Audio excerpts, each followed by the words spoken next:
জয় গৌর, জয় নিতাই। আজ 27শে আগস্ট 2024 ও 10ই ভাদ্র 1431 মঙ্গলবার শ্রীকৃষ্ণ জন্মাষ্টমী। এই শ্রীকৃষ্ণ জন্মাষ্টমীর দিনে আমি শ্রী চৈতন্য চরিতামৃত পাঠ করছি। আজ আমি পাঠ করছি শ্রী চৈতন্য চরিতামৃতের আদি লীলা সপ্তম অধ্যায়, পঞ্চতত্ত্বাখ্যান নিরূপণের শ্লোক 150 থেকে 157। হরে কৃষ্ণ হরে কৃষ্ণ কৃষ্ণ কৃষ্ণ হরে হরে, হরে রাম রাম রাম হরে হরে, হরে কৃষ্ণ কৃষ্ণ কৃষ্ণ হরে হরে, হরে রাম রাম রাম হরে হরে। শ্লোক 150।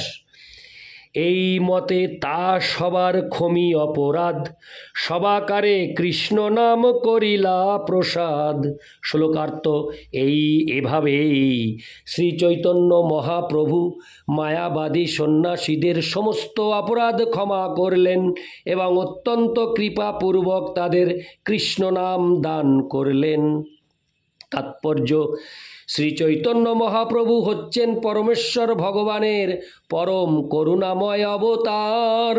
তাকে শ্রীল রূপ গোস্বামী মহাবদান্নাবতার বা সবচাইতে উদার অবতার বলে সম্বোধন করেছেন।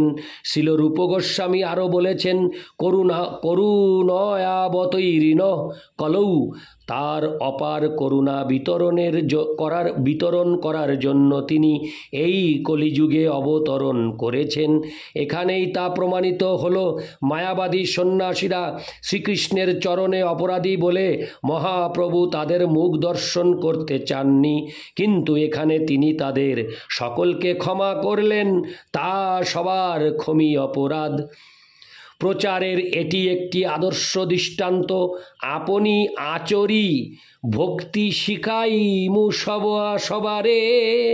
শ্রীচৈতন্য মহাপ্রভু আমাদের শিক্ষা দিয়ে গিয়েছেন যে প্রচার করার সময় যাদের সঙ্গে আমাদের সাক্ষাৎ হবে তারা সকলেই কৃষ্ণ বিদ্বেষী অপরাধী, কিন্তু প্রচারকের কর্তব্য হচ্ছে তাদেরকে কৃষ্ণ ভাবনামৃত আন্দোলন সম্বন্ধে যুক্তি প্রমাণ দ্বারা প্রত্যয় উৎপাদন করিয়ে তাদের হরে কৃষ্ণ মহামন্ত্র কীর্তনে উদ্বুদ্ধ করা। নানা রকম বাধা বিপত্তি সত্ত্বেও আমাদের কৃষ্ণ ভাবনামৃত আন্দোলনের প্রসার হচ্ছে এবং পৃথিবীর বিভিন্ন প্রান্তে, এমনকি আফ্রিকাতেও মানুষেরা এই নাম সংকীর্তনের পন্থা অবলম্বন করছেন। ভগবত বিদ্বেষীদেরও হরে কৃষ্ণ মহামন্ত্র কীর্তনে উদ্বুদ্ধ করে শ্রীচৈতন্য মহাপ্রভু কৃষ্ণ ভাবনামৃত আন্দোলনের সাফল্যের দৃষ্টান্ত দিয়ে গিয়েছেন। আমাদের কর্তব্য হচ্ছে গভীর শ্রদ্ধা সহকারে শ্রীচৈতন্য মহাপ্রভুর পদাঙ্ক অনুসরণ করা, এবং তাহলে আমাদের প্রচেষ্টায় আমরা যে সফল হব তাতে কোনো সন্দেহ নেই। ইতি শ্লোক 50। শ্লোক 151। তবে সব সন্ন্যাসী মহাপ্রভুকে লইয়া ভিক্ষা করিলেন সবে মধ্যে বসাইয়া। শ্লোকার্থ: তারপর সমস্ত সন্ন্যাসীরা শ্রী চৈতন্য মহাপ্রভুকে তাদের মাঝখানে বসিয়ে প্রসাদ গ্রহণ করলেন। তাৎপর্য: পূর্বে শ্রী চৈতন্য মহাপ্রভু মায়াবাদী সন্ন্যাসীদের সঙ্গে মেলামেশা করেননি, এমনকি কথাও বলেননি, কিন্তু এখন তিনি তাদের সঙ্গে একসঙ্গে বসে প্রসাদ সেবন করছেন। এর থেকে বোঝা যায় যে শ্রীচৈতন্য মহাপ্রভু যখন তাদের হরে কৃষ্ণ মহামন্ত্র কীর্তনে উদ্বুদ্ধ করেছিলেন এবং তাদের সমস্ত অপরাধ ক্ষমা করেছিলেন, তখন তারা পবিত্র হয়েছিলেন। তাই তাদের সাথে একসঙ্গে বসে আহার করতে আর কোনো আপত্তি ছিল না। যদিও শ্রী চৈতন্য মহাপ্রভু জানতেন যে সেই আহার্য বস্তুগুলি ভগবানকে নিবেদন করা হয়নি, মায়াবাদী সন্ন্যাসীরা ভগবানের শ্রী বিগ্রহের আরাধনা করেন না, আর যদিও বা করেন তবে তারা শিবের পূজা করেন অথবা পঞ্চোপাসনা, বিষ্ণু, শিব, দুর্গা, গণেশ ও সূর্যের উপাসনা করেন। এখানে আমরা কোনো দেব দেবীর অথবা বিষ্ণুর উল্লেখ পাই না, কিন্তু তবুও শ্রী চৈতন্য মহাপ্রভু সন্ন্যাসীদের সঙ্গে বসে আহার করেছিলেন, কেননা তারা হরে কৃষ্ণ মহামন্ত্র কীর্তন করেছিলেন এবং তিনি তাদের অপরাধ ক্ষমা করেছিলেন। ইতি শ্লোক 151। শ্লোক 152। ভিক্ষা করি মহাপ্রভু আইলা বাসা ঘর, হেন চিত্র লীলা করে গৌরাঙ্গ সুন্দর। শ্লোকার্থ: মায়াবাদীদের সঙ্গে একত্রে আহার করে গৌর সুন্দর শ্রী চৈতন্য মহাপ্রভু তার বাসায় ফিরে গেলেন। এভাবেই মহাপ্রভু তার বিচিত্র লীলা প্রকাশ করলেন। ইতি শ্লোক 152। শ্লোক 153। চন্দ্রশেখর, তপন মিশ্র আর সনাতন, শুনি দেখি আনন্দিত সবাকার মন। শ্লোকার্থ: শ্রী চৈতন্য মহাপ্রভু যে কিভাবে যুক্তির মাধ্যমে মায়াবাদীদের পরাস্ত করেছেন সেই কথা শুনে চন্দ্রশেখর, তপন মিশ্র ও সনাতন গোস্বামী অত্যন্ত আনন্দিত হয়েছিলেন। তাৎপর্য: সন্ন্যাসী যে কিভাবে প্রচার করবে তার একটি সুন্দর দৃষ্টান্ত এখানে দেওয়া হয়েছে। শ্রী চৈতন্য মহাপ্রভু যখন বারাণসীতে যান তখন তিনি সেখানে একলাই গিয়েছিলেন, দলবল নিয়ে যাননি, কিন্তু সেখানে তিনি চন্দ্রশেখর ও তপন মিশ্রের সঙ্গে বন্ধুত্ব করেছিলেন এবং সনাতন গোস্বামীও তার সঙ্গে সাক্ষাৎ করার জন্য সেখানে এসেছিলেন। তাই যদিও সেখানে তার বন্ধুবান্ধব ছিল না, কিন্তু প্রচারের ফলে এবং স্থানীয় মায়াবাদী সন্ন্যাসীদের তর্কে পরাস্ত করার ফলে তিনি সেই অঞ্চলে প্রভূত যশ অর্জন করেছিলেন। তা পরবর্তী শ্লোকে বর্ণনা করা হয়েছে। ইতি শ্লোক 153। শ্লোক 154। প্রভুকে দেখিতে আইসে সকল সন্ন্যাসী, প্রভুর প্রশংসা করে সব বারাণসী। শ্লোকার্থ: এই ঘটনার পর বহু মায়াবাদী সন্ন্যাসী শ্রী চৈতন্য মহাপ্রভুকে দেখতে এসেছিলেন এবং সমস্ত বারাণসী নগরী মহাপ্রভুর প্রশংসায় মুখর হয়ে উঠেছিল। ইতি শ্লোক 154। শ্লোক 155। বারাণসী পুরী আইলা শ্রীকৃষ্ণ চৈতন্য, পুরী সর্বলোক হইল মহাধন্য। শ্লোকার্থ: শ্রী চৈতন্য মহাপ্রভু বারাণসী নগরীতে এলেন এবং সেই নগরীর সমস্ত লোক সেই জন্য নিজেদের মহাধন্য বলে মনে করেছিলেন। ইতি শ্লোক 155। শ্লোক 156।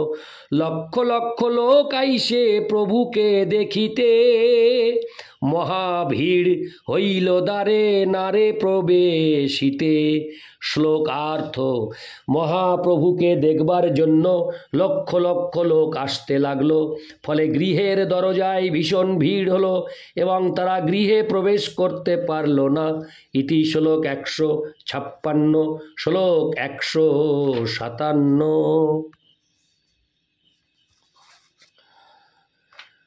প্রভু যবে যান বিশ্বেশ্বর দর্শনে, লক্ষ লক্ষ লোক আসি মিলে সেই স্থানে। শ্লোকার্থ। শ্রী চৈতন্য মহাপ্রভু যখন বিশ্বেশ্বর মন্দিরে যান তখন তাকে দেখবার জন্য লক্ষ লক্ষ লোক সেখানে সমবেত হয়। তাৎপর্য, এই শ্লোকে আমরা দেখতে পাচ্ছি যে শ্রী চৈতন্য মহাপ্রভু নিয়মিতভাবে বারাণসীতে বিশ্বেশ্বরকে অর্থাৎ শিবকে দর্শন করতে যেতেন।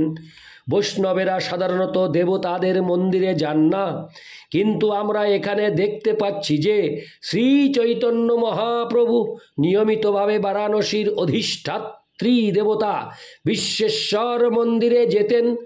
সাধারণত মায়াবাদী সন্ন্যাসী ও শৈব পার্শ্বদেরা বারাণসীতে থাকে, কিন্তু বৈষ্ণব সন্ন্যাসী রূপে শ্রী চৈতন্য মহাপ্রভু কেন বিশ্বেশ্বর মন্দিরে গেলেন? তার উত্তর হচ্ছে যে বৈষ্ণবেরা দেবতাদের অশ্রদ্ধা করেন না, বৈষ্ণব সকলের প্রতি শ্রদ্ধাশীল। তবে তিনি কখনো দেবদেবীদের পরমেশ্বর ভগবানের সমকক্ষ বলে স্বীকার করেন না। ব্রহ্মসংহিতায় শিব, ব্রহ্মা, সূর্য, গণেশ ও বিষ্ণুর প্রণাম মন্ত্র উল্লেখ করা হয়েছে। নির্বিশেষবাদীরা পঞ্চপাশনায় এদের সকলের পূজা করেন। নির্বিশেষবাদীরা তাদের মন্দিরে বিষ্ণু, শিব, সূর্য, দুর্গা, গণেশ এবং কখনো কখনো ব্রহ্মারও মূর্তি প্রতিষ্ঠা করেন এবং বর্তমান যুগে হিন্দু ধর্মের নামে সেই প্রথা প্রচলিত রয়েছে। বৈষ্ণবেরাও অন্যান্য সমস্ত দেবদেবীদের পূজা করতে পারেন, কিন্তু কেবল ব্রহ্মসংহিতার ভিত্তিতে, যা শ্রী চৈতন্য মহাপ্রভু অনুমোদন করেছেন। ব্রহ্মসংহিতায় শিব, ব্রহ্মা, দুর্গা, সূর্য ও গণেশের পূজার জন্য যে মন্ত্রসমূহের নির্দেশ দেওয়া হয়েছে তা এখানে আলোচনা করছি। সৃষ্টি স্থিতি প্রলয় সাধন শক্তিরেকা ছায়েব যস্য ভুবনানি বিভর্তি দুর্গা ইচ্ছানুরূপমপি যস্য চ চেষ্টতে সা গোবিন্দমাদি পুরুষং তমহং ভজামি। স্বরূপ শক্তি বা চিৎ শক্তির ছায়া স্বরূপা প্রাপঞ্চিক জগতের সৃষ্টি স্থিতি ও প্রলয় সাধনকারী মায়া শক্তি ভুবন পূজিতা দুর্গা। তিনি যার ইচ্ছা অনুসারে ক্রিয়া করেন সেই আদি পুরুষ গোবিন্দকে আমি ভজনা করি। ব্রহ্মসংহিতা 5:44। ক্ষীরং যথা দধি বিকার বিশেষ যোগাৎ সঞ্জয়তে নহি তত পৃথগস্তি হেতো যম্ভূতামপি তথা সমুপৈতি কার্যাদ গোবিন্দমাদি পুরুষং তমহং ভজামি। দুধ যেমন বিকার বিশেষের যোগে দই হয়ে যায়, তবু কারণস্বরূপ দুধ থেকে পৃথক তত্ত্ব হয় না, সেরূপ যিনি কার্যবশত সম্ভূতা প্রাপ্ত হন সেই আদি পুরুষ গোবিন্দকে আমি ভজনা করি। ব্রহ্মসংহিতা 5:45। ভাষ্যান যথা স্বশো কলেষু নিজেষু তেজ শিয়ং কিয়ৎ প্রকটয়ত্তপি যদ্যত্র ব্রহ্মা য এষ জগদণ্ড বিধান কর্তা গোবিন্দমাদি পুরুষং। হরে কৃষ্ণ। গোবিন্দমাদি পুরুষং তমোহং ভজামি। সূর্য যেমন সূর্যকান্ত আদি মণি সমূহে নিজ তেজ কিছু পরিমাণে প্রকট করেন, তেমনি বিভিন্ন অংশ স্বরূপ ব্রহ্মা যার থেকে শক্তি প্রাপ্ত হয়ে ব্রহ্মাণ্ডের বিধান করেন সেই আদি পুরুষ গোবিন্দকে আমি ভজনা করি। ব্রহ্মসংহিতা 5:49। যৎ পাদ পল্লব যুগং বিনিধায় কুম্ভ দ্বন্দ্বে প্রণাম সময়ে সগণাধিরাজ বিজ্ঞান বিহন্তু মলমস্য।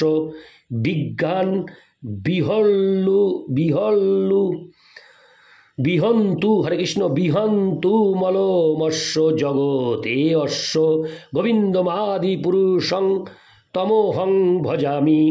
গণেশ স্ত্রী জগতের বিঘ্ন বিনাশ করার উদ্দেশ্যে শক্তি লাভের জন্য যার পাদপদ্ম স্বীয় মস্তকের কুম্ভ যুগলের উপর নিয়ত ধারণ করেন, সেই আদি পুরুষ গোবিন্দকে আমি ভজনা করি। ব্রহ্মসংহিতা ৫:৫০। যচ্চক্ষুরেশ সবিতা সকল গ্রহাণাং রাজা সমস্ত সুর মূর্তির শেষ তেজা যস্যাজ্ঞা ভ্রমতি সংভৃত কালচক্র গোবিন্দমাদি পুরুষং তমোহং ভজামি।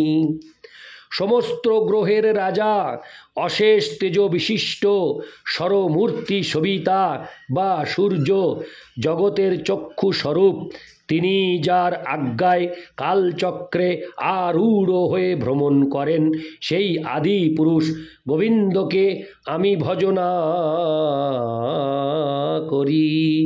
ব্রহ্মসংহিতা ৫:৫২। সমস্ত দেবদেবীরা হচ্ছেন শ্রীকৃষ্ণের দাস দাসী, তারা শ্রীকৃষ্ণের সমকক্ষ নন। তাই কেউ যদি পূর্বোক্ত পঞ্চোপাসনার মন্দিরে যান, তাহলে নির্বিশেষবাদীদের দৃষ্টিভঙ্গিতে সেখানকার দেবদেবীদের দর্শন করা উচিত নয়। তারা সকলেই হচ্ছেন সবিশেষ দেবদেবী, কিন্তু তারা সকলেই পরমেশ্বর ভগবানের আদেশ অনুসারে তার সেবা করেন।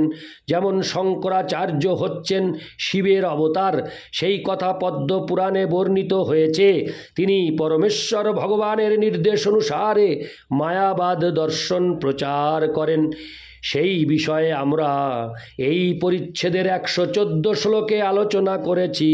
তার দোষ নাহি, তেহ আজ্ঞাকারী দাস। বেদের প্রকৃত অর্থ আচ্ছাদন করেছেন বলে শঙ্করাচার্যের কোনো দোষ হয়নি। ভগবানের নির্দেশেই তিনি তা করেছেন। যদিও ব্রাহ্মণ রূপে, শঙ্করাচার্য রূপে শিব মায়াবাদ রূপ অসৎ শাস্ত্র প্রচার করেছেন, তবুও শ্রী চৈতন্য মহাপ্রভু বলেছেন যে যেহেতু তিনি পরমেশ্বর ভগবানের নির্দেশ অনুসারে তা করেছিলেন, তাই তার কোনো দোষ নেই, তার দোষ নাহি। সমস্ত দেবদেবীদের উপযুক্ত শ্রদ্ধা প্রদর্শন করা আমাদের অবশ্য কর্তব্য। কেউ যদি একটি পিপীলিকাকে পর্যন্ত শ্রদ্ধা প্রদর্শন করতে পারে, তাহলে দেবদেবীদের করবে না কেন? তবে একটি কথা আমাদের সব সময় মনে রাখতে হবে যে দেবদেবীরা পরমেশ্বর ভগবানের সমকক্ষ বা ভগবান থেকে বড় নন। একলে ঈশ্বর কৃষ্ণ আর সব ভৃত্য। একমাত্র শ্রীকৃষ্ণই হচ্ছেন পরমেশ্বর ভগবান, আর শিব দুর্গা গণেশ ব্রহ্মা, হরে কৃষ্ণ, আর শিব দুর্গা ব্রহ্মা গণেশ ও দেবতারা তার ভৃত্য। এই লাইনটি আরেকবার আমি পাঠ করছি। একলে ঈশ্বর কৃষ্ণ আর সব ভৃত্য। একমাত্র শ্রীকৃষ্ণই হচ্ছেন পরমেশ্বর ভগবান, আর শিব দুর্গা ব্রহ্মা গণেশ ও দেবতারা তার ভৃত্য।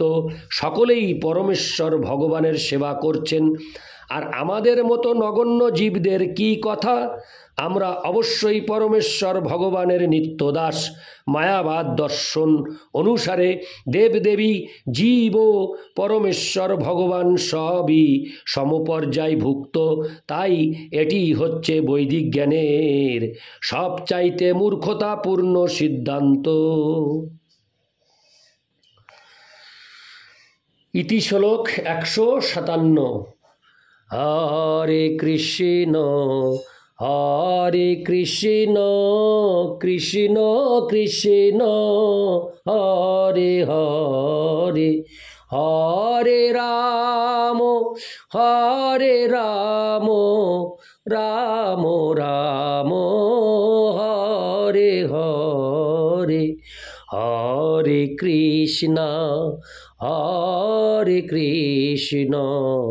কৃষ্ণ কৃষ্ণ হরে হরে, হরে রাম রাম রাম